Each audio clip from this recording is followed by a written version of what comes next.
हरि ओम राम राम हरि ओम राम हरि ओम राम कृष्ण हरि ओम राम हरि ओम राम राम हरि ओम राम हरि ओम राम कृष्ण हरि ओम राम हरि ओम राम राम हरि ओम राम हरि ओम राम कृष्ण हरि ओम राम हरि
நாம் இப்பொழுது ஸ்ரீ ராமகிருஷ்ண பரமஹம்சரின் 100வது நாளை கொண்டாடி கொண்டிருக்கிறோம். இந்த ஜெயந்தி விழாவில் நிறைய செய்திகளை குரு மகராஜ் நமக்கு அளித்திருக்கிறார். அவற்றில் ஏதேனும் ஒன்றையாவது நாம் கடைபிடித்தாக வேண்டும். அவ்வளோதான் நம்ம இந்து பள்ளியில் படித்ததுக்கான பலன் கிடைக்கும். சரியா? ஒன்றே ஒன்று, கடவுள் மேலே நமக்கு நம்பிக்கை வேணும். கடவுள் மேலே நம்பிக்கை இருந்தால் தான் நம்ம செய்கின்ற செயலும் அது சரிவர அமையும். ஒரு சலவை தொழிலாளி தன்னுடன் இருந்தவனோடு சண்டையிட்டு கொண்டிருந்தான். இவன் அவனை போட்டு அடின்னு அடிக்கிறான். சலவை தொழிலாளி பக்கத்தில் இருந்தவனை அடிக்கிறான். அடி வாங்கினவன் கத்துறான், நாராயணா நாராயணான்னு கத்துறான். கத்தின உடனே மேலிருந்த வைகுண்டத்துக்கு கேட்டது இந்த குக்கர். உடனே அவர் கிளம்பிட்டார். கேட்ட உடனே கிளம்பிட்டார் பெருமாள். ஸ்ரீதேவி கேட்டாங்களாம், எங்கே கிளம்புறீங்க? என்னுடைய பக்தன் கூப்பிடுறான், நான் போகிறேன் அப்படின்னு சொல்லிட்டு கிளம்பி விட்டார். கிளம்பி வந்த ஒரு 10 நிமிஷம் கூட ஆயிருந்தாங்க. வந்த ஜோர்லேயே திரும்பி போயிட்டாங்க. திரும்பி போனோடனே அந்த அம்மா கேட்குறாங்க, என்ன உடனே வந்துட்டீங்க அப்படின்னு கேட்குறாங்க. இல்லை, அந்த வேலையை அவனே பார்த்துக்கிறேன்னு சொல்லிட்டான், அதனால நான் வந்துட்டேன். என்ன பண்ண அவன் அப்படின்னா, முதல்ல கூப்பிட்டது நாராயணன் நாராயணன், அதை விட்டுட்டு இப்போ அவனோட எழுத்து சண்டை போட ஆரம்பிச்சிட்டான். இவன் அவன் அடிக்க, அவன் இவன் அடிக்கன்னு வந்துச்சு. அப்போ அவன் வேலையை அவனே பார்த்துக்கிறான்ல, அப்போ நான் போக வேண்டிய வேலை இல்லைன்னுட்டான். அதனால நான் திரும்பி வந்துட்டேன். நான் மகாபாரதத்தில் திரௌபதி, பாஞ்சாலி 5 பேர், அண்ணன் தம்பி எல்லாரும் இருந்தா கூட யாருமே இல்லாமல் தன்னுடைய கைகளை எல்லாம் தலைக்கு மேல் குவித்து கொண்டு ஹரி ஹரி ஹரி என்று சொன்னவுடன் வந்து காப்பாற்றியவன் கண்ணன். நமக்கு என்றைக்கும் எத்தனை பேர் இருந்தாலும் கடவுள் மீது நம்பிக்கை கொண்டு கடவுளை பிரார்த்திக்குங்கள். கடவுள் நமக்கு கண்டிப்பாக நிச்சயமாக அருள் செய்வார். இப்பொழுது ஆசிரியரது உண்மை.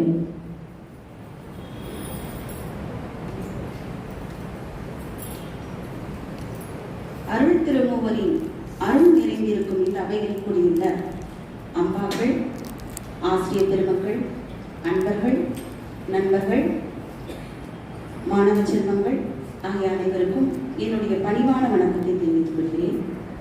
நாம் இன்று அனைவரும் குருதேவரின் பிறந்த நாளை கொண்டாடுவதற்காக கூடியிருக்கிறோம். உங்களுக்கு இன்றைய நாள் பற்றி தெரியும் அல்லவா? தெரிந்தாலே இன்னைக்கு நம்ம எல்லாருமே கூடியிருக்கோம். இந்த திருநாளில் நம் அனைவருக்கும் அன்பும் பண்பும் ஆற்றலும் அதிகமாக கிடைக்க வேண்டும் என பிரார்த்திப்பதோடு உங்கள் அனைவருக்கும் குரு மகராஜின் பிறந்த நாள் வாழ்த்துக்களை தெரிவித்துக் கொள்வதில் நான் பெருமகிழ்வடைகிறேன். இந்த உலகத்தின் அச்சாணி உழவர்கள் என்றால் ஆன்மீகத்தின் அச்சாணி நம் குருதேவர். நம் குருதேவர் இந்த உலகத்திற்கு நாம் அனைவரும் இந்த உலகில் பிறக்கிறோம், வாழ்கிறோம், மறைகிறோம்.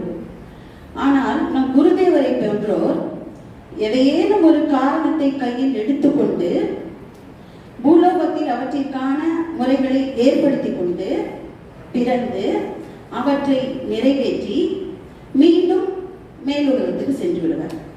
அவ்வாறு தோன்றி மறைபவர்களை நாம் அவதாரம் என்கிறோம். அவதாரம் என்றால் என்ன தெரியுமா? மேலான நிலையில் உள்ள இறைவன் மனிதனுடைய நிலைக்கு இறங்கி வந்து மனிதனை அந்த மேலான நிலைக்கு உயர்த்துவதை தன் குறிக்கோளாக கொண்டு பிறப்பவர்களே அவதாரம். நம் குருதேவர் அவதார வரிஷ்டாய அப்படின்னு சொல்றோம். ஏன் அப்படி சொல்றோம்? அவதாரங்களிலெல்லாம் தலை சிறந்த அவதாரம். ஏன்னா இந்த உலகத்துல நிறைய ஞானிகள் உலகத்தை உய்ய வழிவகுக்க பிறந்த உத்தமர்கள் பலர். ஆனால் இந்த உலகத்தின் நிரந்தர வழிகாட்டியாகவும் ஆன்மீக அஸ்திவாரத்தை ஒருங்கே அமைக்க பிறந்தோரும் உருவெடுத்தவர் நம் குருதேவர். அதன் மேல் தான் நம் இந்தியாவே அமைந்திருக்கிறது என்றால் அதற்கு மிகையாகும். நம் குருதேவர் காற்று எல்லாத்துக்கும் தெரியும் தானே? கண்ணுக்கு தெரியாது, ஆனா காற்று இல்லாம வாழ முடியுமா? முடியாது. அது மாதிரிதான் நம் குருதேவர் கண்ணுக்கு தெரிய மாட்டார். ஆனா பிறருடைய வாழ்வின் உயர்வுக்கு தன்னுடைய முழு அர்ப்பணிப்பையும் கொடுப்பார். அவர்தான் ஒரு நல்ல குரு. குரு என்றால் யார் தெரியுமா? மனிதனையும் இறைவனையும் இணைத்து வைப்பதற்கான உந்துகோலாக விளங்குபவர்களே அவதார் ஞானிகள். அப்படி பிறந்தவர் தான் நம் குருதேவர். ஆனா இவ்வளவு மனிதர்களுடைய உயர்வுக்கு காரணமாயிருக்கிற குருதேவர் நான் குரு அப்படின்னு ஒருபோதும் சொல்லிக் கொண்டதே இல்லை. ஒரு நல்ல குரு விழையும் பையன் முழையே தெரியும் என்பதற்கேற்ப இளம் பிராயத்திலேயே பாகுபாடு இருக்கக்கூடாது முதல்ல குருக்கு. அதை மட்டும் நிறையவே அந்த குணம், பாகுபாடு பார்க்காத குணம் இருக்குது அப்படின்றதுக்கு நான் ஒரு உதாரணம் சொல்றேன். இளம் பிராயத்துல அவர் 9 வயது உபநயனம் அப்படின்ற ஒரு சடங்கு ஒரு குலங்கள்ல நடக்குது. அந்த குலத்தை சார்ந்தவர் நம் குருதேவர். உபநயனம் நடக்கும் பொழுது ஒரு சிறு சடங்கு இருக்கு. உபநயனம் எடுத்துக்கொண்டதுக்கு அப்புறமா போய் பிச்சை ஏற்கணும் யாரேனும் ஒருவரிடம் ஆகுது. அப்போ அவர் சொல்றாரு, தன்னுடைய தாயிட்டையும் தன்னுடைய அண்ணன்ட்டையும் சொல்றாரு, நான் என்னைய வளர்ப்பு தாயாகிய தனம் என்பவரிடம்தான் நான் முதல் பிச்சையை கேட்பேன். அப்போ உங்க அம்மாவும் அண்ணனும் சொல்றாங்க, தம்பி இது தகாது, அவங்க நம்ம வீட்டுல வேலை செஞ்சவங்க, படிப்பறிவு இல்லாதவங்க, பணம் காசு இல்லாதவங்க, அவங்க நம்ம கிட்ட பணம் வாங்கி வாழ்க்கையை நடத்துபவர்கள், அவங்க கிட்ட போய் பிச்சை வாங்கலாமா? இல்ல, அவங்க குணத்தால் உயர்ந்தவங்க, நான் அவங்க கிட்ட தான் பிச்சை வாங்குவேன் அப்படின்னு இளம் வயதிலேயே அப்படி போய் அந்த அம்மாட்ட தான் அவர் ஃபர்ஸ்ட் பிச்சை வாங்க. இதுல ஒரு குரு எப்படி இருக்கணும்னு நமக்கு தெரிஞ்சுச்சா? பாரபட்சம் குரு பார்க்கவே கூடாது. இந்த உலகத்துல எத்தனையோ பேர் பிறந்தாலும் வளர்ந்தாலும் அவங்கவுங்க வேலையை பார்த்து முடிச்சுட்டு போயிட்டே இருந்தாங்க. ஆனா நம்ம குருதேவர் அப்படி செய்யல. யான் பெற்ற இன்பம் பெருகை பயகம் அப்படின்னு நினைச்சவர் நம்ம குருதேவர். அதுக்கு ஒரு சின்ன கதை சொல்றேன், கதை எல்லாத்துக்கும் பிடிக்கும்ல. ஒரு பெரிய நிலம், அந்த நிலத்துல ஆண் ஏற முடியாத அளவுக்கு ஒரு உயரமான ஒரு கிணறு போன்ற ஒரு வடிவத்துடைய ஒரு சுவர் இருக்கு. அந்த சுவர்ல எல்லாரும், அந்த ஊர் மக்கள் எல்லாரும் போவாங்க, அது பக்கத்துல போவாங்க. ஆனா போனவங்க பயந்துட்டு ஓடியாந்துருவாங்க. ஏன்னா அந்த கிணற்றை சுற்றி ஒரு ஆடல் பாடல் அந்த சத்தங்கள் எல்லாம் கேட்டுக்கொண்டே இருக்கும். அதனால அந்த ஒரு வீர இளைஞர் மாதிரி நம்மளோட சுவாமிஜி மாதிரி ஒரு 3 இளைஞர்கள் என்ன செஞ்சாங்கன்னா, இல்ல அந்த கிணற்றின் பக்கம் என்ன இருக்குதுன்னு நம்ம பார்த்துட்டு வரணும், அதனால கட்டாயமா நம்ம போகணும் அப்படின்னு இந்த 3 பேருமே முயற்சி செஞ்சாங்க. ஆளுயிர ஏரி ஒன்றை ஏற்பாடு செஞ்சாங்க. முதலாம் அவன் ஏறினான், எட்டி பார்த்தான், உள்ளே குதிச்சுட்டான். 2ஆம் அவன் ஏறினான், எட்டி பார்த்தான், உள்ள குதிச்சுட்டான். 3ஆம் அவன் ஏறினான், எட்டி பார்க்கிறான், உள்ள நடக்கிறதெல்லாம் ரசிக்கிறான், திரும்பி வந்துட்டான். ஊருக்குள்ள ஓடுறான். மக்களே இங்க பாருங்க, இங்க என்ன இருக்கணும் எல்லாருக்கும் தெரியுமா? இங்க ஒரு அதிசயமான உலகம் இருக்கிறது. இங்கு சென்றால் ஆனந்தத்தை தவிர வேறு ஒன்றும் நாம் அடைய முடியாது, வேறு வழிகளுக்கு நாம் செல்ல முடியாது. வாருங்கள் வாருங்கள், எல்லாரையும் கூட்டிட்டு போய் இந்த கிணத்துக்குள்ள விட்டாரு. அதை செஞ்சவர் நம் குருதேவர். தான் மட்டும் அனுபவிக்கவில்லை, நம்மை போன்ற பிறரும் இந்த உலகில் இறைவனைக்கான வழிவகை செய்ய வேண்டும் என நினைத்தவர் நம் குருதேவர். இன்னொரு இடத்துல தோத்தாபுரி, அவருக்கு ஒரு பெரிய குரு, அவரை தன்னுடைய குருவாக ஏற்றுக்கொண்டவர் நம் குருநாதர். அந்த குருநாதர்கிட்ட இவரு அத்வைதம் அப்படின்னு ஒரு பாடத்தை சொல்லி கொடுக்க வந்திருக்காரு. யாரு? தோத்தாபுரி.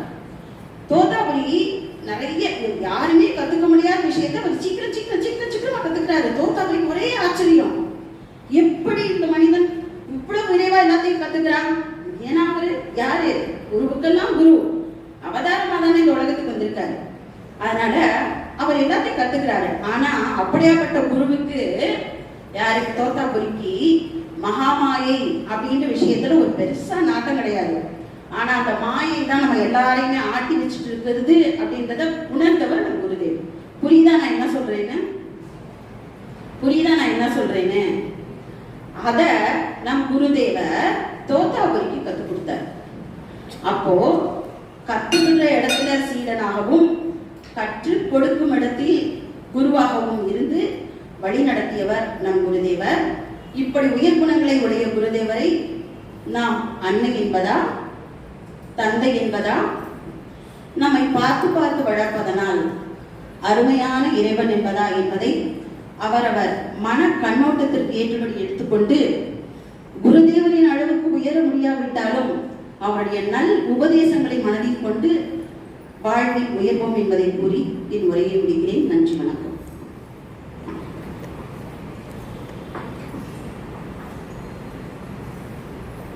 குரு மகராஜ் நிறைய செய்திகளை சொல்லி இருக்கிறார், உபதேசங்களை நடத்தி இருக்கிறார். அவருடைய வாழ்வில் அவர் நமக்கு சொன்ன சில செய்திகளை உங்கள் முன் 2 நிகழ்ச்சிகளை காட்ட இருக்கிறோம். ஒன்று தாய் அன்பு. பிருந்தாவனத்தில் கங்கா மாதா என்ற அவர் ராதையினுடைய மிக நெருக்கமான தோழி. ஒருமுறை ராமகிருஷ்ணர் பிருந்தாவனத்தில் கங்கா மாதாவை சந்திக்க வருகிறார். சந்தித்த பின்பு அவருடனே தங்கியிருக்க வேண்டும் என்ற எண்ணம் வருகிறது. ஏன் வந்தது தெரியுமா? அவருடைய தாய் அன்பு, அந்த அன்புக்கு அடிபணிந்து நிற்கிறார். அதன் பின்பு நடந்ததை நாம் இப்பொழுது பார்ப்போம்.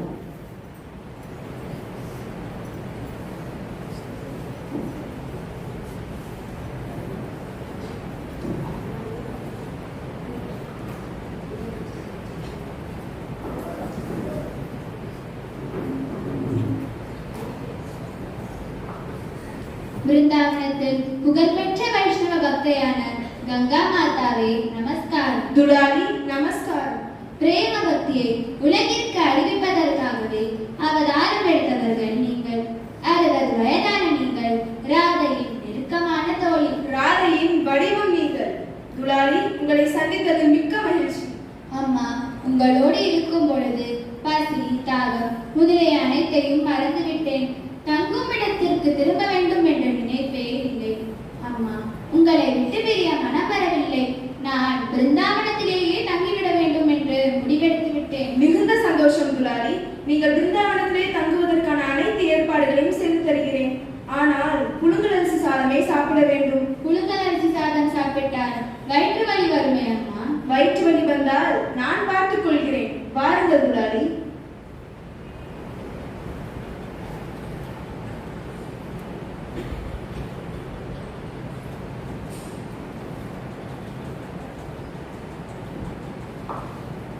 மாமா, நீங்கள் தக்ஷணேஸ்வரத்திற்கு வர வேண்டும். நீங்கள் பிருந்தாவனத்திலேயே தங்கிவிட்டீர்களே, வாருங்கள் மாமா. ஹிருதயா, துலாரி அனுப்ப முடியாது. அவர் பிருந்தாவனத்தில் எங்களுடனே இருப்பார். அது எப்படி நீங்கள் சொல்லலாம்? அங்கு எல்லோரும் மாமாவின் வருகைக்காக காத்திருக்கிறார்கள். வாருங்கள் மாமா. யார் காத்திருந்தாலும் எனக்கு கவலை இல்லை. துலாரி அனுப்ப முடியாது. நீங்கள் தக்ஷணேஸ்வரத்திற்கு பிருந்தாவனத்திலே இருக்க வேண்டும். இருங்கள் துலாரி. அம்மா, நீங்கள் தக்ஷணேஸ்வரத்தில் தன்னந்தனியாக வசித்திருக்கும் பொழுது நான் பிருந்தாவனத்தில் தங்கிவிட்டால் உங்களை யார் பார்த்துக் கொள்வார்? மாதாஜி, என் தாயின் நினைவு வந்துவிட்டது. நான் பிருந்தாவனத்திலிருந்து திரும்ப வேண்டும் என்று முடிவெடுத்து விட்டேன். என்னை மன்னித்து விடுங்கள். உங்களுடைய அன்பு என் தாயின் அன்பிற்கு நிகரானது என்பதை உணர்ந்து கொண்டேன். விடை தாருங்கள்.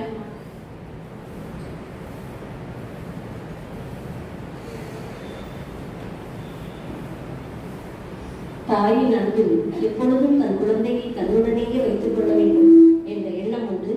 அதை நாம் இப்பொழுது கங்கா மாதாவிடம் கண்டோம். அடுத்து திருநெல்வேலியிலிருந்து வந்திருக்கும் தவத்திரு நீலகண்ட பிரியா அம்பா அவர்கள் இப்பொழுது சொற்பொழிவாற்றுவார்கள்.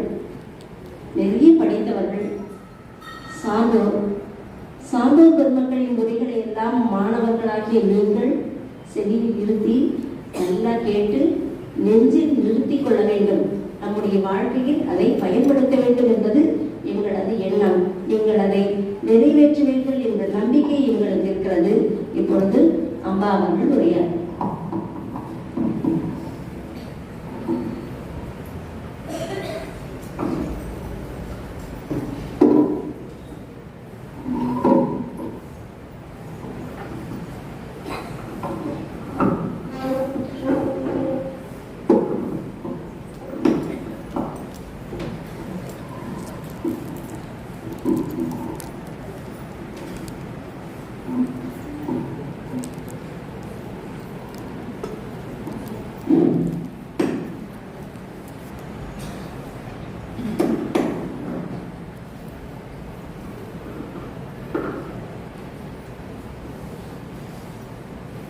गुरु ब्रह्मा गुरु विष्णु गुरुदेव महेश्वर गुरुदेव परब्रह्म तस्मै श्री गुरवे नमः।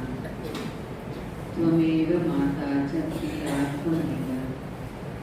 त्वमेव बन्धुश्च सखा त्वमेव त्वमेव विद्या द्रविणं त्वमेव त्वमेव सर्वं मम देव देव त्वमेव सर्वं मम देव देव. பூஜ்யம்பாவர்களுக்கும் எல்லா பக்த பெருமக்களுக்கும் அன்பார்ந்த சகோதரிகளுக்கும் நமஸ்காரம். நல்லா இருக்கீங்களா? பேசக்கூடாதா? நல்லா இருக்கீங்களாப்பா எல்லாரும்? நல்லா இருக்கிறதே பெரிய பாடா இருக்கு. இந்த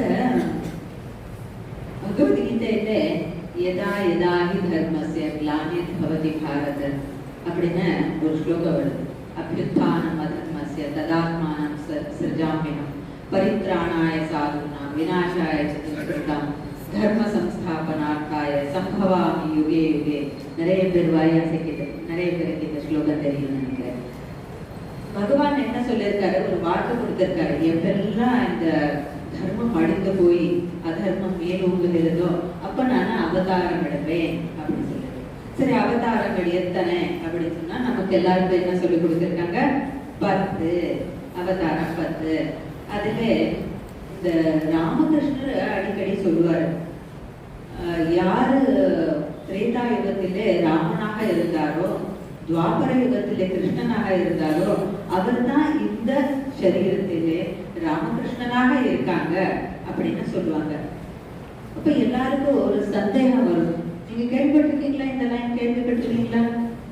உங்களுக்கு எல்லாருக்கும் சந்தேகம், யாருக்காவது சந்தேகம் வந்திருக்கா? அவதாரங்கள் 10 தானே, இவர் எங்கேயும் இடையில நுழைஞ்சாங்கன்னு சொல்லிட்டு அப்படி ஏதோ யோசனை வந்திருக்கா? பாத்தீங்களா, வந்திருக்கு. யாருக்காவது கேட்டீங்களா? யார்கிட்ட கேட்கறது தெரியல, அதனால கேட்கல. நம்ம கேட்டாலும் பதில் சொல்லுவாங்களோ இல்லையோ தெரியலையே. சரி, என்ன நினைப்பாங்களோ? கேட்கணும். ஏதோ பதில் கிடைக்கும், எங்கேயோ பதில் கிடைக்கும் அப்படின்னா எல்லாரும் இந்த சந்தேகம் ராமகிருஷ்ணர் கிட்டவும் நிறைய பேர் கேட்பாங்க. இப்போ குருமாரர் சொல்லுவாங்க, எப்ப இந்த பாகவதத்திலேயே இது இருக்கு, யதா யதா ஹி தர்மஸ்ய, எப்பெல்லாம் இந்த தர்மம் அழியுது அப்படி தோணுதோ அப்போ ஒரு அவதார புருஷர் வருவாரு. அங்கங்க கொஞ்சம் சரி பண்ணிட்டு செட்டில் பண்ணிட்டு அவர் தன்னுடைய காரியத்தை முடிச்சுட்டு போயிடுவாங்க. அப்ப அதுவும் கேட்பாங்க. முதல்ல ராமர் கிருஷ்ணர் எல்லாம் நம்ம பார்த்தோம்னா அவதாரம்னு நினைக்க முடியுது. ஏன்னா அவரு விஸ்வரூப தர்சனம் காமிச்சாரு யாரு? கிருஷ்ணர். ராமர் ஒரே ஆள 1000 பேரே ஆடிப்பாரு.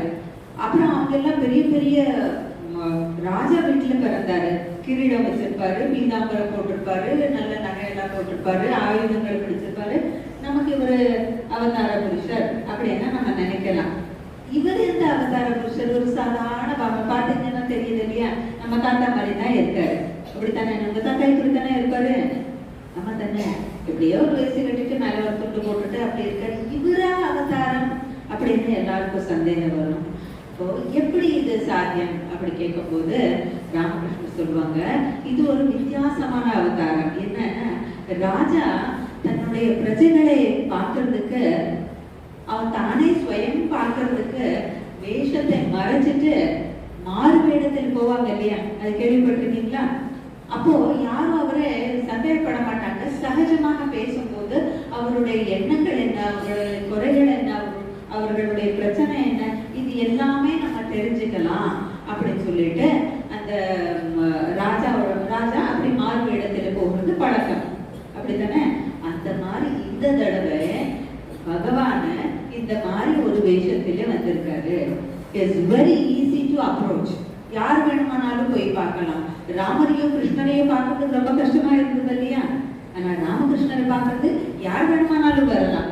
அவர் சாதாரண ஒரு ரூமில் இருந்தாரு. யாராவது குருமராஜை பார்க்கணும், பாபாவை பார்க்கணும், டாக்கூர்ஜி பார்க்கணும் அப்படின்னு சொன்னா யார் வேணுமானாலும் உள்ள வரலாம். சாதாரணமாக எல்லாரும் உள்ள வரலாம். அந்த மாதிரி இப்ப எல்லாருக்கும் சாதாரண மக்களுக்கெல்லாம் நம்ம இந்த விஷயத்தை கொடுக்கணும் என்பதற்காக அவரு இந்த வடிவத்திலே இப்ப வந்திருக்காரு அப்படின்னு சொல்லுவாங்க. ஒத்துக்கிறீங்களா? இப்போ ஓகேயா? இன்னும் சந்தேகம் வருது. அவருக்கு பொய்யே சொல்ல முடியாது.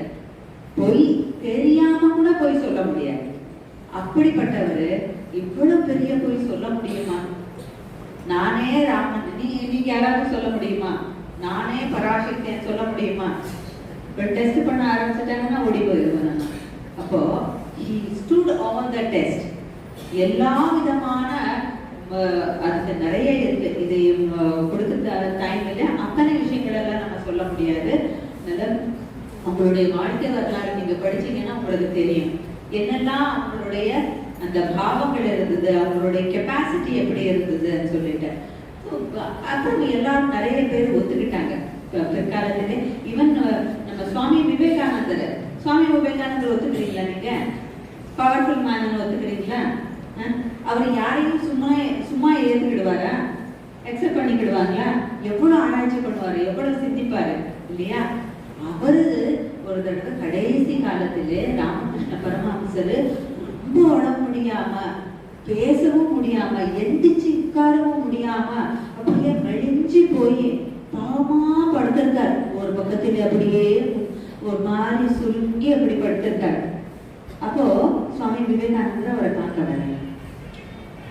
வரும்போது அவரை பார்த்து அவர் நினைக்கிறாரு, இவரா சொல்றாரு ராமரு கிருஷ்ணரு இதே உடம்பில் இருக்கிறவரு, நான் அவதார புருஷன் சொல்றாரு. இவரு இப்படி ஒண்ணுமே சக்தியே இல்லாம, ஒரு இது எனர்ஜியே இல்லாம இப்படி படுத்து கிடக்கிறாரு, இவரா அவதார புருஷராக முடியும் அப்படி நினைச்சிட்டு யோசிக்கிறாங்க. ஒரு நிமிஷம் சிந்திக்கிறாரு. இப்போ அவர் எந்திரிச்சு நானே ராமன் நானே கிருஷ்ணன் சொல்லட்டும், அப்ப நான் ஒத்துக்கிறேன் அப்படின்னா மனசுல நினைக்கிறாங்க. அப்படி நினைச்ச உடனே அந்த பக்கம் திரும்பி படுத்த ராமகிருஷ்ணர் இந்த பக்கம் திரும்பி எந்திரிச்சு உட்கார்ந்து நல்ல ஒரு உறுதியான ஸ்ட்ராங்கான வார்த்தையில சொல்றாங்க, நரேன் இன்னும் உனக்கு நம்பிக்கை வரலையாப்பா? யாரு திரேதாயுகத்தில ராமனாக இருந்தாரோ, துவாபர யுகத்தில கிருஷ்ணனாக இருந்தாரோ, அவரே இப்போ ராமகிருஷ்ணனாக இருக்காங்க, நீ என்னை நம்பு அப்படின்னு சொல்றாங்க. இப்ப நம்புறீங்களா? அதுக்கப்புறம் சுவாமி விவேகானந்தர் அவருக்கு சாஷ்டாங்க நமஸ்காரம் பண்ணிட்டு என்னை மன்னிச்சிருங்கன்னு சொல்லிட்டு அவர்கிட்ட மன்னிப்பு கேட்டார். இவருடைய ஒரு ஸ்பெஷாலிட்டி என்னன்னா, மற்ற எந்த அவதாரங்களும் செய்யாத ஒரு ஸ்பெஷாலிட்டி என்னன்னா, அவரு கொஞ்சம் செய்தர்களை தேர்ந்தெடுத்தாங்க. நல்ல தூய்மையான, நல்ல பவர்ஃபுல்லான, நல்ல மனசுடைய, நல்ல இன்டெலிஜென்டா அடுத்தது. ஆனா இந்த மாதிரி நல்ல மனிதர்களை தேர்ந்தெடுத்துட்டு அவங்களே ஒரு குரூப் ஆக்கினாங்க. ஒரு 16 பேர் அந்த சீடர். அந்த குரூப்புக்கு சுவாமி விவேகானந்தர் நரேனை தலைவனாக ஆக்கினார். அவருக்கு சுவாமி விவேகானந்தருக்கு சொன்னாங்க, நரேன், அப்ப அவருடைய பேரு நரேன், இந்த பசங்களை யாரையும் வீட்டுக்கு போக விட்டுறாங்க, இவங்களை வீட்டுக்கு போக விட்டுறாத, இவங்களை பிடிச்சு வச்சுக்கோன்னு சொன்னாங்க. ஏன் அப்படி சொன்னாங்க? 16 பேரை ஏன் விட வேண்டாம்னு சொன்னாங்க? ஆச்சரியமா இருக்கு இல்லையா? ஏன்னா ராமகிருஷ்ணர் பார்க்கறதுக்கு எல்லா இளைஞர்கள் வந்துட்டு இருந்தாங்க. 16, 17, நீங்க உங்களுக்கு எல்லாம் 16, 17 வயசு இல்லையா? இப்போ 15, 14 அப்படி வயசு இருக்கும். அப்படித்தானே? அப்படித்தானேப்பா? உட்கார்ந்து இருக்கீங்களே, ஒரு ஸ்மைலாவது பண்ணங்களே, ஒரு ஸ்மைல். ரொம்ப திட்டிட்டு வந்து உட்கார வச்சிருக்காங்களா? அப்படி இருக்கணும் இப்படி இருக்கணும்னு சொல்லிட்டு உட்கார்ந்து இருக்காங்களா? உட்கார வச்சிருக்காங்களா? அப்படிலாம் இல்லை தானே? டீச்சர்ஸ் எல்லாம் ரொம்ப தங்கமான டீச்சர்ஸ், அப்படியெல்லாம் தெரியாதே தெரியல. ஓகே, அப்போ சொல்றது இதை கேட்கலாமா அப்படின்னு யோசிச்சுட்டீங்கன்னா கொஞ்சம் விஷயங்கள் உள்ள போகும். நல்லதுதான், நல்ல விஷயம் உள்ள போகும். ஸோ அவரு என்ன சொன்னாரு? ராமகிருஷ்ணர் என்ன சொன்னாரு?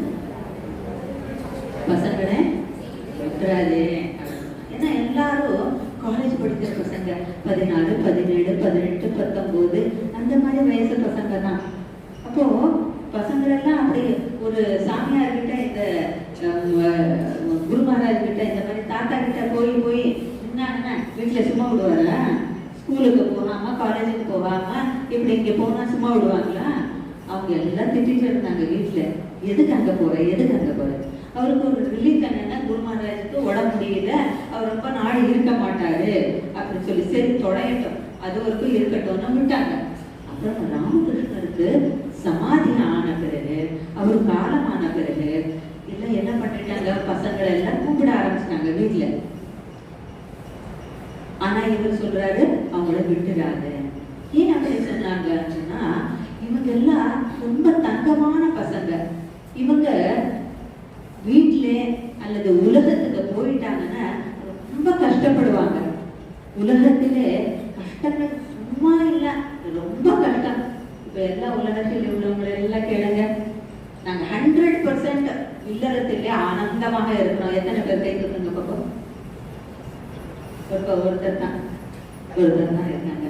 அதே நீங்க சாரதா காலேஜ் கனெக்ஷன் இருக்கிறதுனால நல்லா இருக்கீங்க.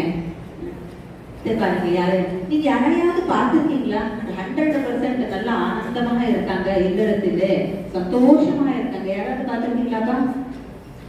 உங்க வீட்டுல பார்த்துருக்கீங்களா? இல்ல, எல்லாம் பாடுதான், நஞ்சு பிஞ்சு போயிடுவாங்க. இந்த இல்லறத்துக்கு போனாங்கன்னா நஞ்சு பிஞ்சு போயிடுவாங்க. இவங்க அங்க போக கூடாது, இங்க எதுக்காக பயன்படணும்னா உலகத்துக்கு பயன்படணும். உலக மக்கள் நொந்து போய் இருக்காங்க. இவங்க எல்லாம் எதுக்கு வர்றாங்க கேளுங்க, இந்த அம்மாமார்கள் எல்லாம் எதுக்கு வர்றாங்கன்னு கேளுங்க. ஏதோ அங்க சரி அங்க சகிக்க முடியல, தாக்கமா இருக்கு, இங்க கொஞ்சம் கூலா இருக்கு. கூலான அட்மாஸ்பியர் எல்லாம் ஹால் எல்லாம் கூலானால நான் ஏசி போட்டு அங்கேயே உட்காரலாம். அம்மாக்கள் இருக்காங்க, பெரியவங்க இருக்காங்க, இவங்க கிட்ட ஒரு நல்ல வார்த்தை கேட்கலாம், கொஞ்சம் நான் மனசுக்கு கொஞ்சம் ஆறுதலா இருக்கும் அப்படி சொல்லிட்டு தான் இங்க வர்றாங்க. ஸோ இந்த மாதிரி மக்களுக்கு நம்ம உதவியாக இருக்கிறதுக்கு, அவங்களுக்கு வழிகாட்டியாக இருக்கிறதுக்கு இந்த மாதிரி ஆட்கள் வேணும். இல்லைன்னா யார் இருக்காங்க இந்த உலகத்துக்கு நல்லது செய்யறதுக்கு? யார் இருக்காங்க? எல்லாரும் தனக்கு தான், எனக்கு எனக்கு எனக்கு எது இருந்தாலும் எனக்கு, அப்படிப்பட்ட ஆட்கள் தான் இருக்காங்க. இந்த மாதிரி கொஞ்சம் பசங்கள் இருக்கணும். அதனால நீங்க போகாதீங்க, இவங்களை விடாதீங்க அப்படின்னு சொல்லி வச்சிருக்காங்க. சுவாமி விவேகானந்தருக்கு பயங்கர இது ப்ரெஷர். இது ரொம்ப நமக்கு என்ன ஸ்ட்ரெஸ்ன்னு சொல்றீங்க இல்லையா? இப்ப 12th ஸ்ட்ரெஸ், 10th இப்பதான் முடிச்சுட்டு வந்திருக்கீங்க, அடுத்த 9th பிள்ளைங்களெல்லாம் 10th போக போறீங்க, ஸ்ட்ரெஸ்ஸாக போது இப்போ உங்களுக்கு அப்படியே வெடிக்கிற மாதிரி இருக்கும். எப்படா இந்த 12th முடியும் அப்படி இருக்கும், அப்படித்தானே? அப்பா இப்பதான் 10th முடிச்சுட்டு வந்திருக்கு, கொஞ்சம் மூச்சு வாங்கிட்டு இருக்கும், அதுக்குள்ளேயே 12th வந்துருதே அப்படின்னு பயமா தான் இருக்கு நிறைய பேருக்கு. அந்த மாதிரி இந்த ஸ்ட்ரெஸ் எல்லாம் இல்லாம இருக்கணும் அப்படின்னு சொன்னா ஈஸ்வரனுக்காக வேலை பார்க்கணும். இவங்க இப்படி எல்லாம் இல்லறத்திலே உலகத்திலே போய் பாடுபடக்கூடாது அப்படின்னு சொல்லிட்டாங்க. ஆனா இந்த சுவாமி விவேகானந்தருக்கு ஸ்ட்ரெஸ் என்னன்னா எல்லாரையும் சமாளிக்கணும். அத்தனை பேர் வீட்டுல இருந்தும் வருவாங்க, வந்துட்டு வாடா வீட்டுக்கு பாதியில படிக்க விட்டுட்டு வந்திருக்கிறேன், கண்டினியூ பண்ணணும்பா அப்படின்னு கூப்பிடுறாரு.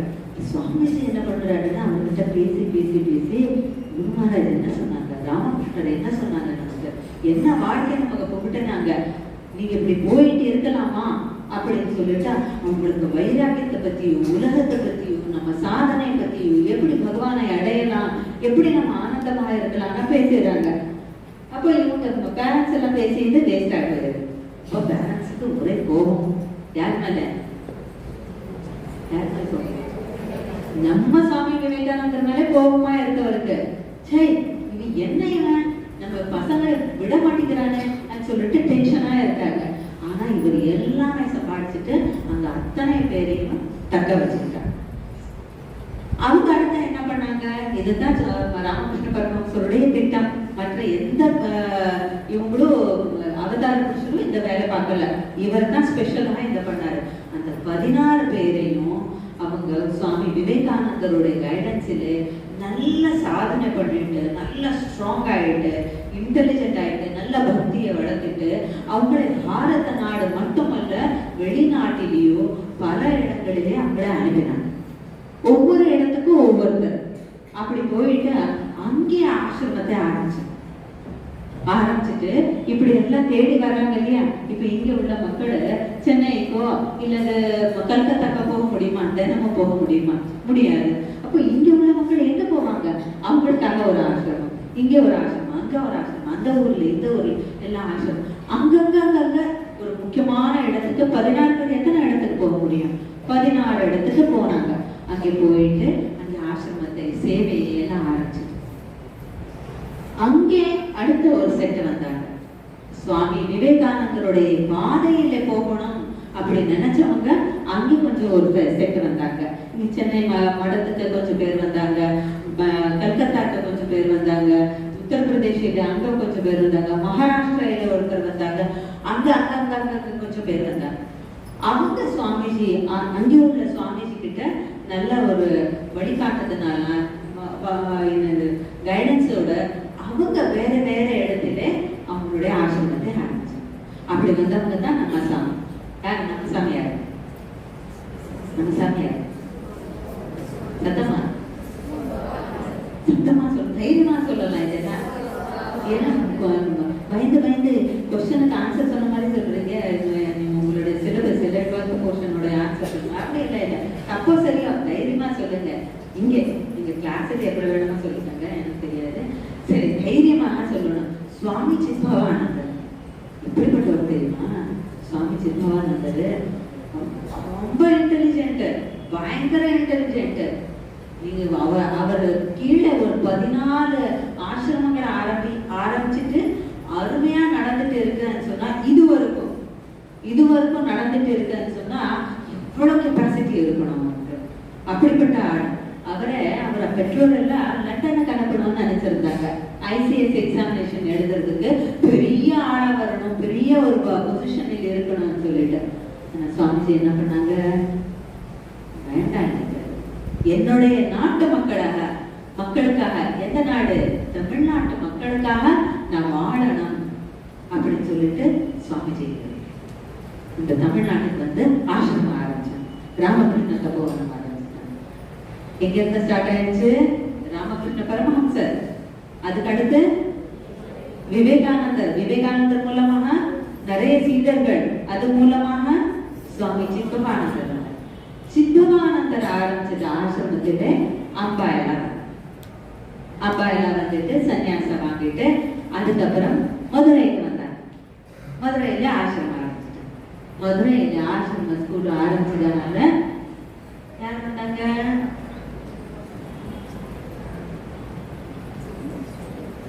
நீங்க எல்லாம் வந்திருக்கீங்க, ஸ்டூடெண்ட்ஸாக வந்திருக்கீங்க, அப்படித்தானே? யார் வந்தாங்க யோசிக்கிறீங்க. நீங்க எல்லாம் வந்துட்டீங்க ஸ்டூடெண்ட்ஸாக. உங்களுக்கு இங்க ஒரு நல்ல உங்க பெற்றோர்கள் எல்லாம் என்ன நினைப்பாங்க? இந்த ஸ்கூலுக்கு போனா தான் நல்லா இருக்கும் அப்படின்னு சொல்லிட்டு. இப்போ உங்களுக்கு இது கஷ்டமா இருக்கு, இது ஒரு மாதிரி சங்கடமா இருக்கு, ரொம்ப ஒரு மாதிரி ட்ரெஸ் இருக்கலாம், அல்லது ரெஸ்ட்ரிக்ஷன்ஸ் இருக்கலாம். காலையில இந்த சாயந்தரம் வரைக்கும் அது இது பூஜை பண்ணு, ப்ரேயர் பண்ணு, அதை பண்ணு, இதை பண்ணு, ஐயோ கடவுளே விட்ட மாட்டேங்கிறாங்களே அப்படின்னா இருக்கும். ஆனா போயிட்டு வந்தவங்க நிறைய பேர் சொல்லியிருக்காங்க. கேள்விப்பட்டிருக்கீங்களா? இங்க பேசியிருப்பாங்களா? நாங்க இங்க படிச்சதுனாலதான் இப்படி இருக்கோம் அப்படின்னு சொல்லுவாங்க. நீங்க எல்லாம் நினைப்பீங்க ஏதோ பிரெயின் வாஷ் பண்ணிட்டு கூட்டிட்டு வந்து பேச வைக்கிறாங்க போலன்னு நினைச்சிருப்பீங்க. அப்படி இல்லை. நீங்க போன பிறகு நீங்களே உணர்வீங்க, இது பிரெயின் வாஷ் இல்ல, இது உண்மையான வாஷ் தான் அப்படின்னு சொல்லிட்டு நீங்களே உணர்வீங்க. அப்படி நல்ல ஒரு இப்போ இது கஷ்டம்தான், இது ஒரு மாதிரி ஸ்ட்ரெஸ் தான். ஆனா போயிட்டு வெளிய உலகம் பார்த்த பிறகு நமக்கு தெரியும், நமக்கு எவ்வளவு நல்ல ஒரு எஜுகேஷன் கொடுத்துருக்காங்க, நாங்க எவ்வளவு நல்ல விஷயங்களை நம்ம நினைச்சிருக்கிறோம், படிச்சிருக்கிறோம், தெரிஞ்சிருக்கிறோம் அப்படின்னு சொல்லிட்டு நமக்கே பெருமையா இருக்கும். மற்றவங்க எல்லாம் பார்த்தா ஒரு ஆபீஸ்ல எல்லாரையும் பார்த்தா நீங்க தனியா தெரிவீங்க. நீ எங்க படிச்ச அப்படின்னு கேட்பாங்க. எதுக்கு, ஏன் அப்படி கேட்குறீங்க? நீ மட்டும் ரொம்ப ஸ்பெஷலா இருக்கிற, உங்களை பார்த்தாலே ஒரு மாதிரி சந்தோஷமா இருக்கு. நீங்க பண்ற வேலை, நீங்க பேசுற விதம், நடந்துக்கிற விதம் எல்லாமே டிஃப்ரெண்டாக இருக்கு, ரொம்ப உயர்வாக இருக்கு. எங்க படிச்சிருக்கீங்கன்னு கேட்பாங்க. பாருங்க, நீங்க போய் பாருங்க. இங்க ரொம்ப ரொம்ப சேட்டை பண்ற பிள்ளையும் கூட அங்க பெஸ்டா பிள்ளையா இருக்கும். அப்படித்தான் ஆச்சரியமா இருக்கணும். அந்த மாதிரி நம்முடைய வாழ்க்கை. இப்போ இதுக்கு எல்லாத்துக்கும் ஒரு காரணம் சுவாமி விவேகானந்தர், அப்புறம் ராமகிருஷ்ண பரமஹம்சர், சுவாமி விவேகானந்தர் இல்லைன்னு வச்சுக்கோ,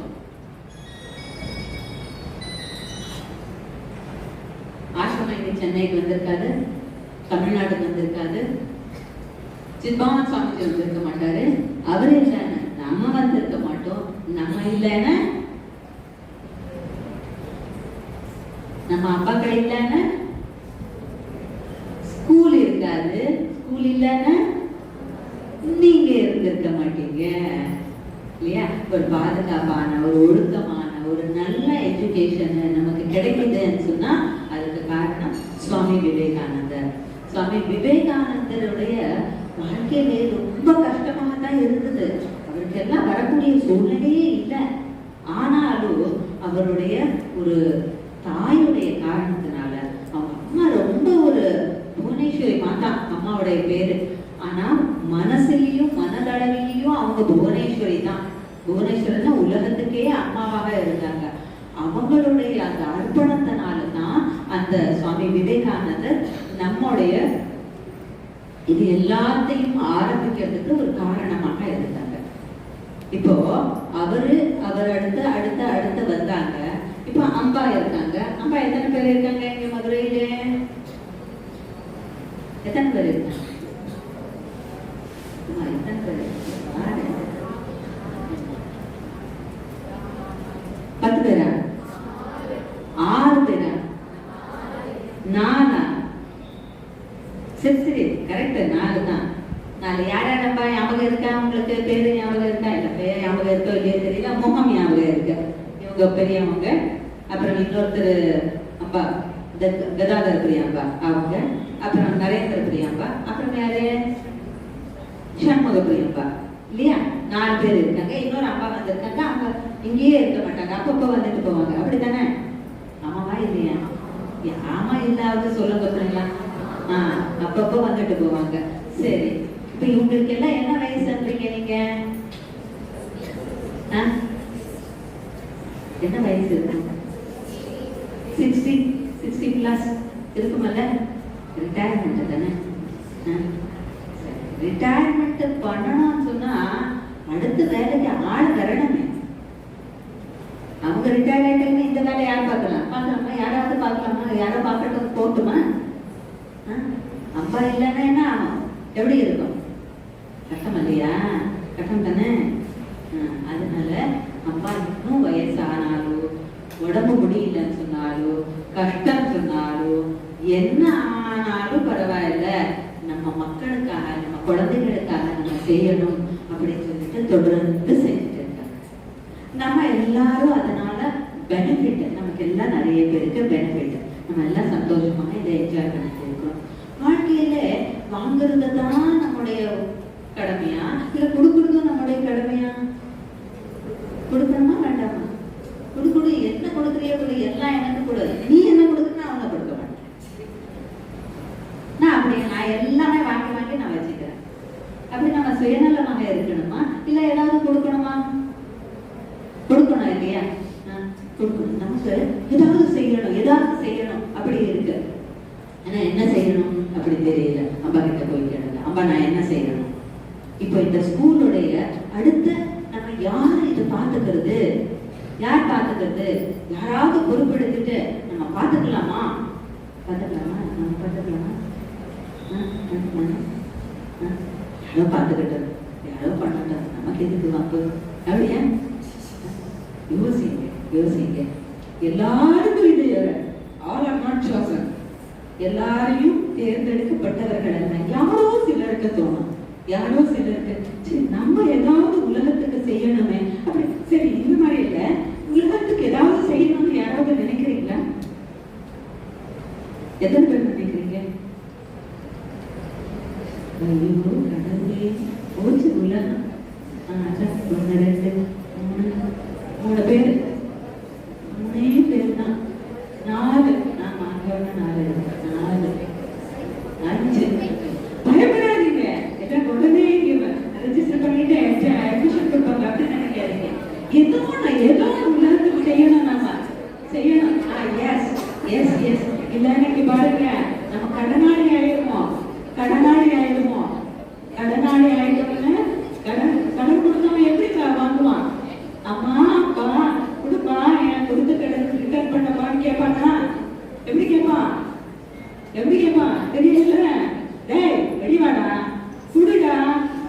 அடிக்க பாரு அப்படித்தானே பேசி வாங்குவான்.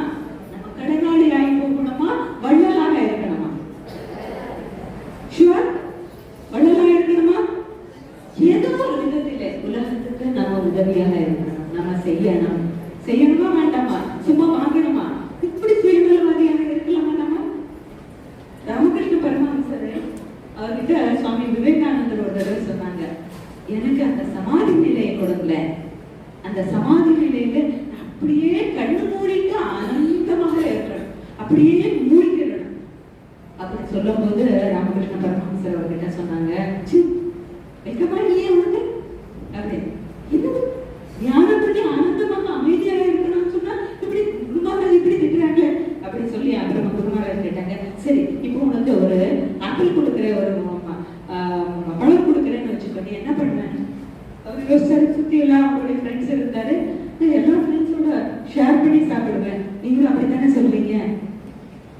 இல்ல நான் தனியா ஒழிஞ்சு போய் சாப்பிடுவேன்னு சொல்றீங்களா? ஒழிஞ்சுக்கிட்டு நான் மட்டும் சாப்பிடுவேன்னு நினைப்பீங்களா?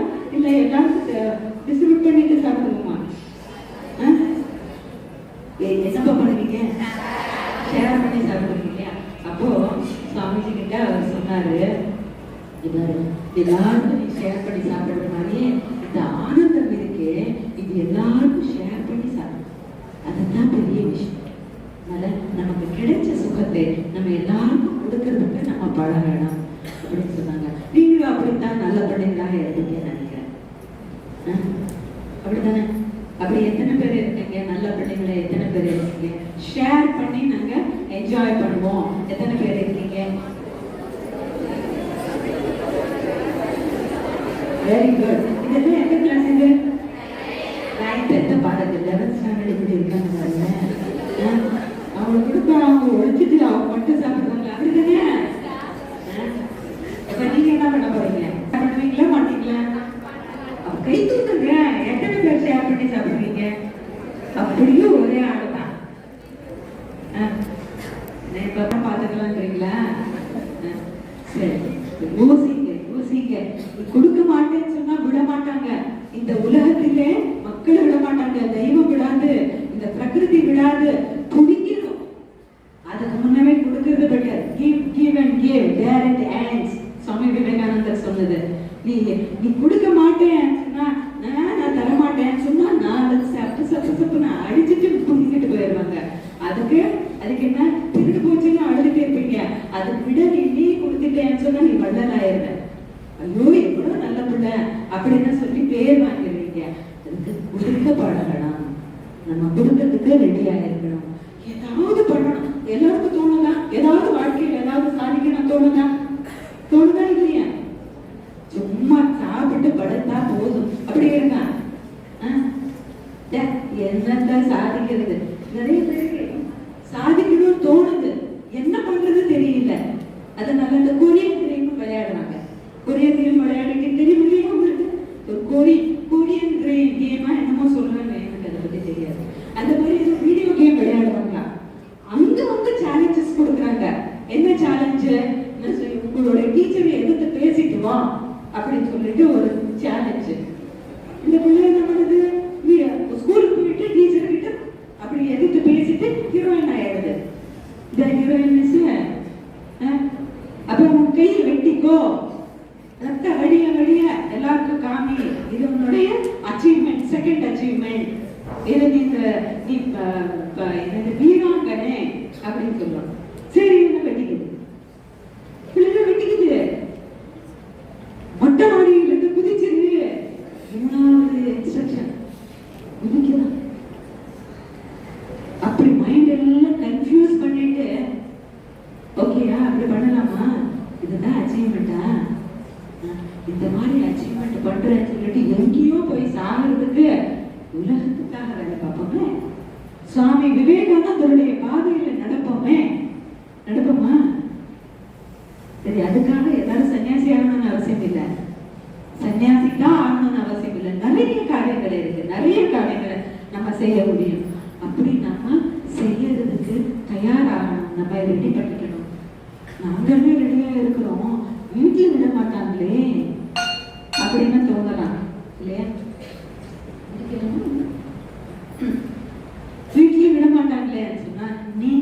உங்களுடைய மனசு ஸ்ட்ராங்கா இருந்ததுன்னா, உங்களுடைய பிரார்த்தனை ஸ்ட்ராங்கா இருந்ததுன்னா கண்டிப்பா இது நடக்கும்.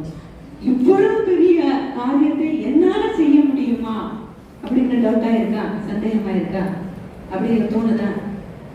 இப்படிதானா? ஆஞ்சநேயருக்கும் இப்படியே சந்தேகம் வந்துருச்சு.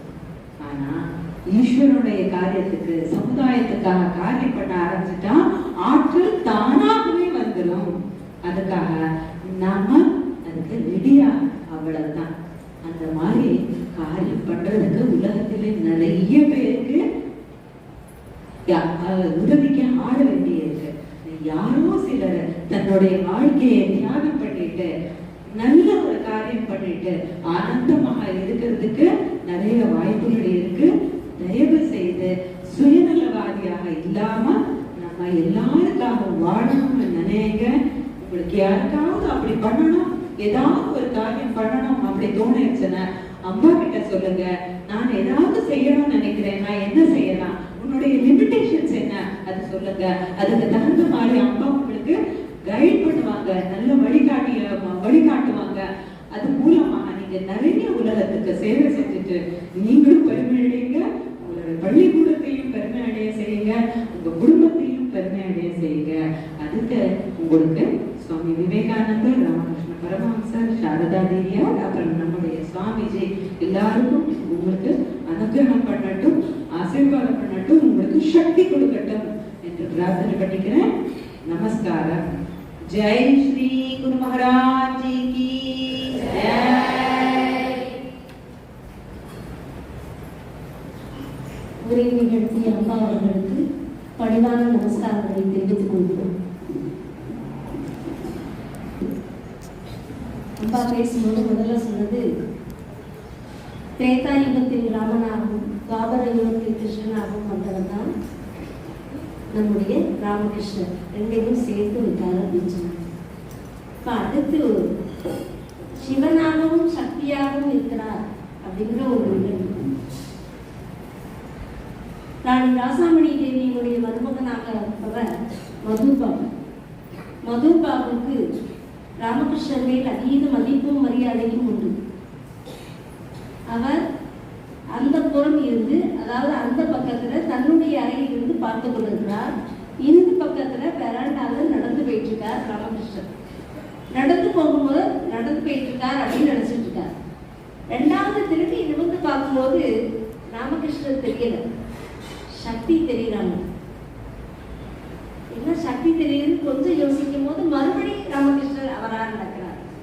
அடுத்து பார்க்கும்போது சிவன் மாதிரி தெரியுது. அப்ப ராமகிருஷ்ணர் சக்தியாகவும் தென்படுகிறார், சிவனாகவும் இருக்கிறார், ராமராகவும் இருக்கிறார், கிருஷ்ணனாகவும் இருக்கிறார். அனைத்துமாக இருந்து நம்மை காத்து கொண்டிருக்கிறார். அந்த நிகழ்வினை ராமகிருஷ்ணனுடைய மகிமையை மதுபாபு எப்படி அறிந்து கொண்டார் என்பதை இப்பொழுது பார்ப்போம்.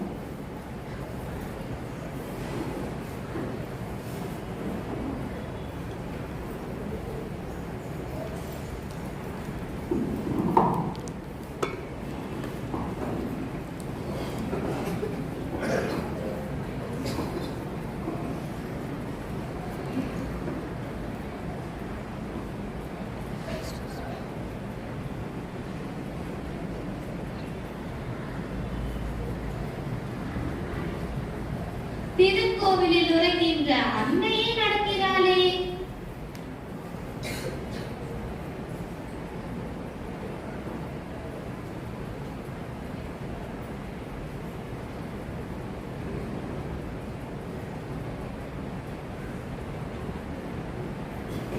இதென்னது, சாட்சாத் மகாதேவனும் நடக்கிறாரே.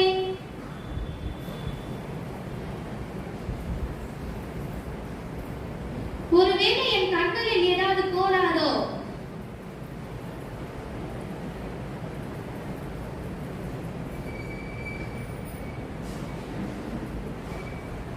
இது கனவா நனவா? அன்னையே மறுபடியும் நடக்கிறாளே. இதென்ன?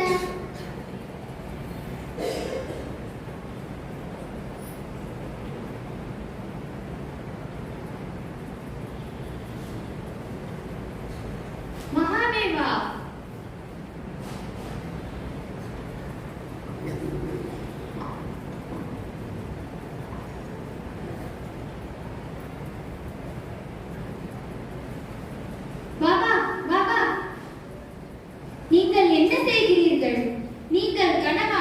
ராணியின் மருமகன். நீங்கள் இவ்வாறு செய்வதை யாராவது பார்த்துவிட்டால் எழுந்திருங்கள். பாபா, பாபா, எனக்கு ஏற்பட்ட அனுபவத்தை உங்களிடம் கண்டிப்பாக சொல்ல வேண்டும். நீங்கள் ஒரு முறை நடந்து செல்லும் போது ஆலயத்தில் இருக்கும் பராசக்தியே நடந்து சென்றதை கண்டேன். நீங்கள் மற்றொரு முறை நடந்து செல்லும் போது சாட்சாத் மகாதேவன் நடந்து சென்றதை கண்டேன்.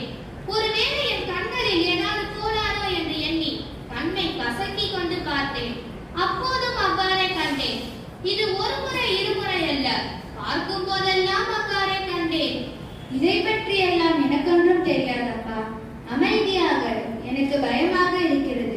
இதை பார்த்துவிட்டு ராணியிடம் யாராவது சொல்லிவிட்டால் மதுர் பாபுவை மயக்கிவிட்டேன் என்றல்லவா சொல்வார்கள்.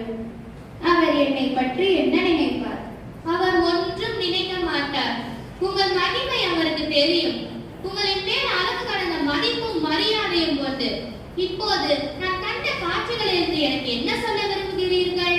உங்களுடைய இஷ்ட தேவதை உங்களின் மீது கொண்ட அளப்பரும் கருணையினால் உங்களுக்கு இத்தகைய காட்சிகளை கொடுத்து காத்து வருகிறார். மதுர் பாபு, அமைதியாக இருங்கள்.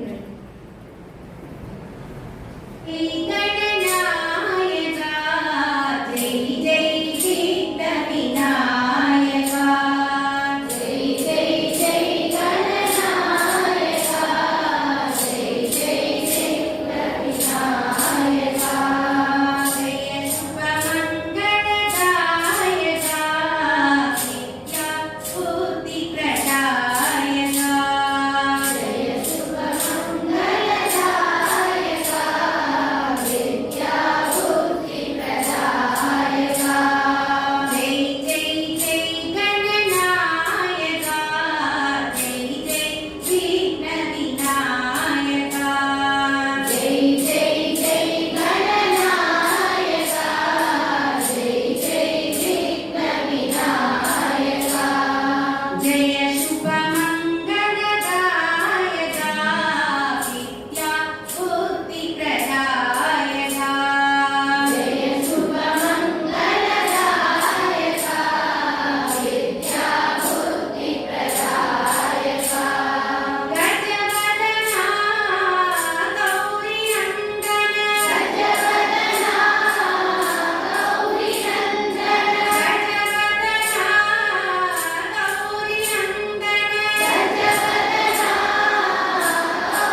சுகம் தரும் சுகம் தரும் சுத்த போதநலம் தரும் சுகம் தரும் சுகம் தரும் சுத்த போதநலம் தரும் சுர குரு நாமம் பாடுவோம் சுர குரு நாமம் பாடுவோம் பாடுவோம் ராமகிருஷ்ண நாமம் பாடுவோம் பாடுவோம் ராமகிருஷ்ண நாமம் பாடுவோம் மனம் மொழி நெய் நிறைந்த ஜெய ராமகிருஷ்ணா என்று மனம் மொழி நெய் நிறைந்த ஜெய ராமகிருஷ்ணா என்று அனுதினம் நாமம் பாடுவோம் அனுதினம் நாமம் பாடுவோம் பாடுவோம் ராமகிருஷ்ண நாமம் பாடுவோம் பாடுவோம் ராமகிருஷ்ண நாமம் பாடுவோம் பூத்தது பொன்னாள் சிறந்தது நன்னாள் பூத்தது பொன்னாள் சிறந்தது நன்னாள் புது யுக கீதம் பாடுவோம் புது யுக கீதம் பாடுவோம் பாடுவோம் ராமகிருஷ்ண நாமம் பாடுவோம் பாடுவோம் ராமகிருஷ்ண நாமம் பாடுவோம் நாமம் பாடுவோம் நாமம் பாடுவோம்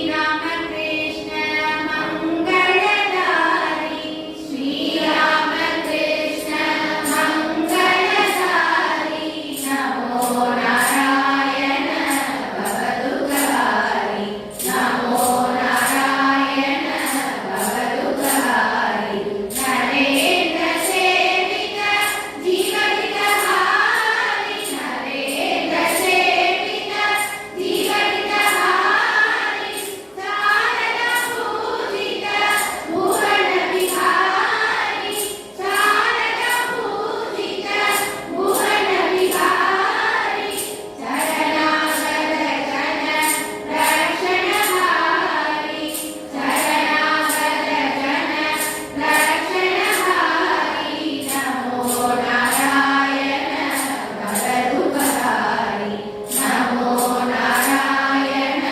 भवदुःखहारी रामकृष्ण जय जय रामकृष्ण जय जय रामकृष्ण जय जय रामकृष्ण जय जय रामकृष्ण जय जय रामकृष्ण जय जय रामकृष्ण जय जय रामकृष्ण जय जय श्रीरामकृष्ण मंगलधारी श्रीरामकृष्ण मंगलधारी नमो नारायण भवदुःखहारी नमो नारायण भवदुःखहारी नरेन्द्र सेवित जीवहितहारी नरेन्द्र सेवित जीवहितहारी शारदा पूजित भुवन विहारी शारदा पूजित भुवन विहारी शरणागत जन रक्षणहारी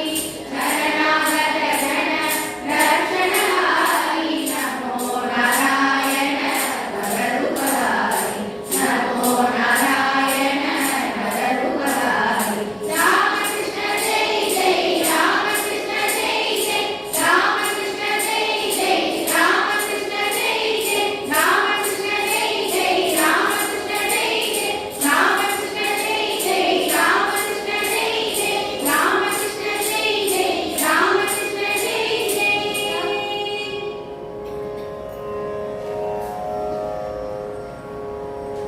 चरणं चरणं गुरुदेवा सद्गुरुनाथा गुरुदेवा चरणं चरणं गुरुदेवा सद्गुरुनाथा गुरुदेवा वेदप्रिया विसगनाथा वेदीमयिता गुरुदेवा वेदप्रिया विसगनाथा वेदीमयिता गुरुदेवा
ஓம் ஜகதேககம்யாய நமக ஓம் அகேதுக ஆச்சார பரித்யாக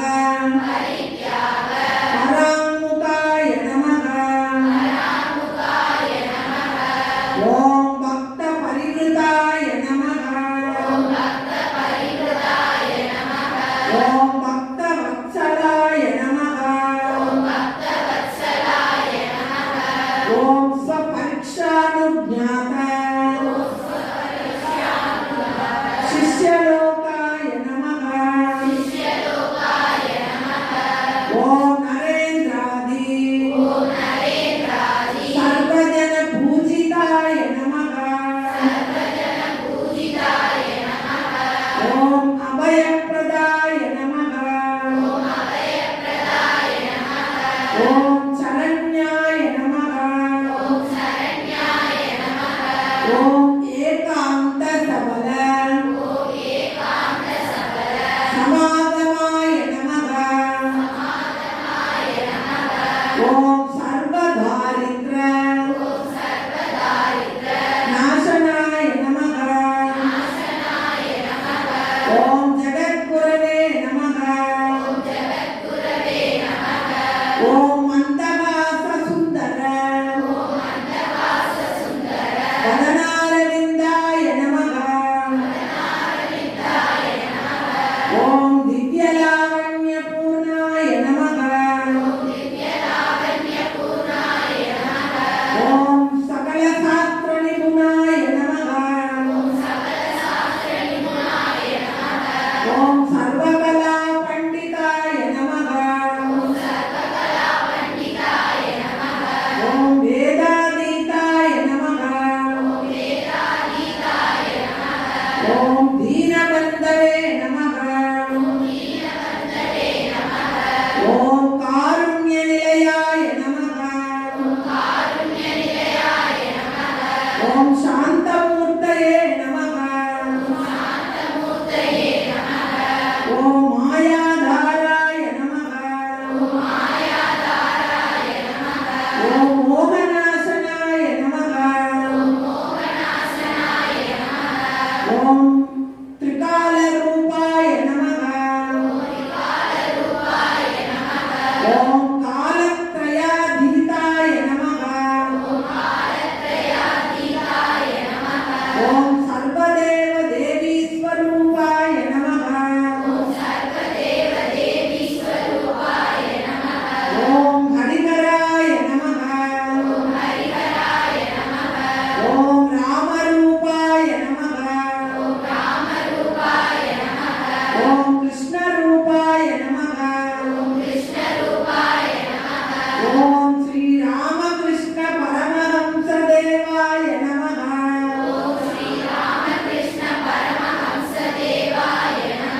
ओम श्री शारदा देव्यै नमः ओम श्रीमद् विवेकानंद स्वामिने नमः ओम सद्गुरुनाथाय नमः ओम श्री मीनाक्षी सुंदरेश्वर स्वामिने नमः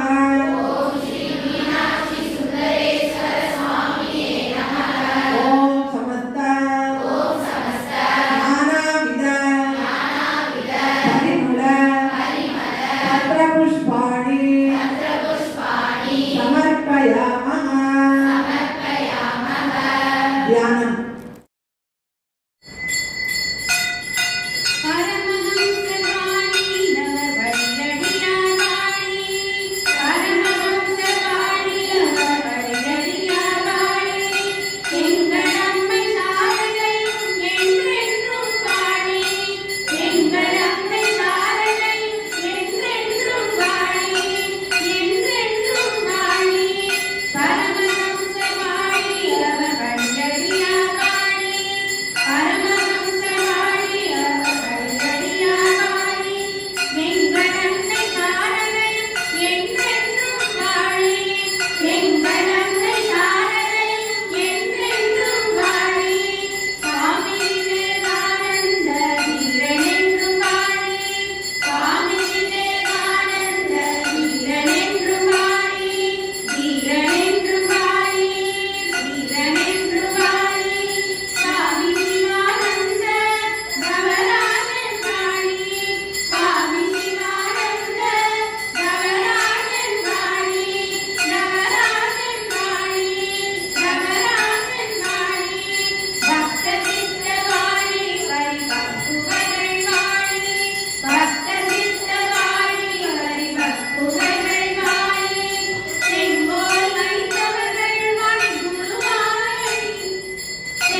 जय श्री गुरु महाराज की